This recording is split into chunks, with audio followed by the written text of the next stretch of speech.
Hey guys, I appreciate you guys tuning in. All right, so it's a beautiful day out in Florida, but there's a lot of traffic. While I'm on the road, I want you guys to keep this one thing in mind. You have the power to buy commercial, buy a church. You have that power. Most of us just don't know how and what's required. So one of the things I like to make sure I share is how to do it. I never have a problem in sharing how to do it. So in a couple of my videos, I'm gonna go through the process, you know what I mean, and how to get a loan. All right. I think this is going to be crucial and key because a lot of people would love to buy a commercial building, but they have no stinking clue how.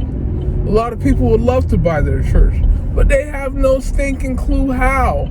So if I could show you how to buy your facility, how to own the church, how to own a commercial building, guess what? That means you're going to take action and go out there and start becoming an owner. And if you don't take that action and you want my assistance, drop me a message, ping me. I'll be the first one to help you. I had no problem. I think it's super crucial that I help.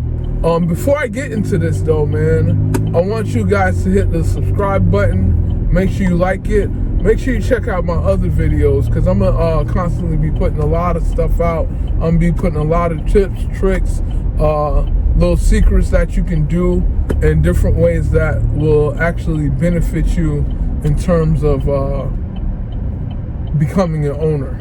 All right. So with that being said, let's get to it. All right. So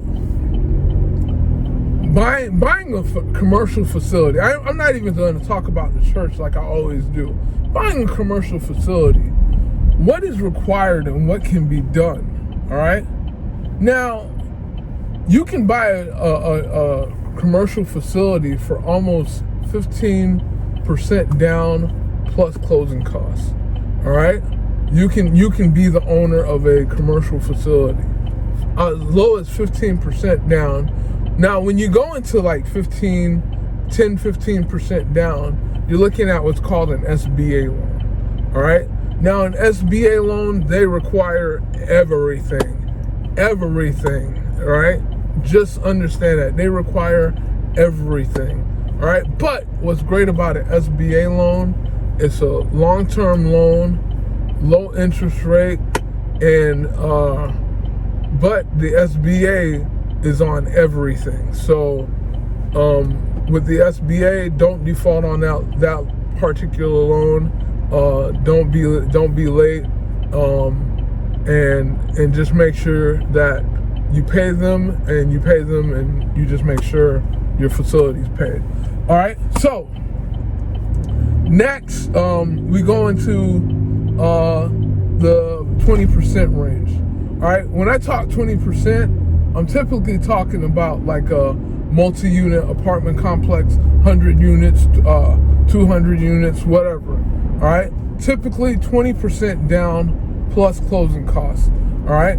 So remember, if somebody comes to you and they want to buy an apartment, you're going to be looking at 20% down plus closing costs.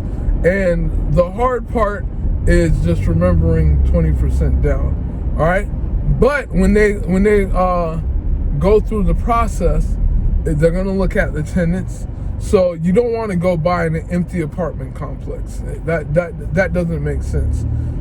There's no problem in getting an apartment complex and having work to be done to it. I'm not saying that, but unless you're buying like a super brand spanking new, just built apartment complex, you don't want to buy an empty apartment complex. You want to buy a complex that you know that is being rented, and you can go in there and possibly increase rent. So that's 20%. 25%. Now, 25%. How do you get 25%? Typically, when you're going to getting a loan at 25%, that means your buyer has experience. All right, your buyer has experience, and what I mean by experience, they've done it before. They have a property they've purchased. So your buyer has experience. They may not want to use tax returns. All right, they may not have any tax statements. They may have a new corporation that they want to do it under. So all of that goes into play. All right, so 25% down plus closing costs, typically stated. Now 30% down, what happens is this is your first investment property. You probably don't even own a house, things like that. But I've seen guys that stayed at their mother's house, and they've never bought a place for themselves. They worked a second job, and at the same time, they were buying properties and getting them rented out and putting tenants in there, all right, and making a rental income. So that stuff is absolutely possible as long as you're willing to do it. So once you go higher, I will say this, if you're trying to buy straight land for anything, straight land, you're looking at anywhere from 40 to 50% down, okay, plus closing costs. So when it's land, no facility is there, just straight land, 40 to 50%. If you go higher, like 35%, stuff like that, then you're gonna be looking at a hard money situation. All right, so there's so many different situations that a person can take advantage of when it comes to trying to get a loan. All right, so in my next video, I'm going to make sure I talk about the required paperwork, what's going to be required in order to get the loan. All right, so with that being said, guys, hopefully this video gave you a kind of a brighter outlook on what's going on.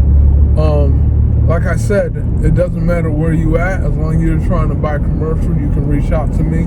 I'm here to answer any questions that you may have. If you encounter a situation you don't understand, ask, man. There's nothing more powerful than asking.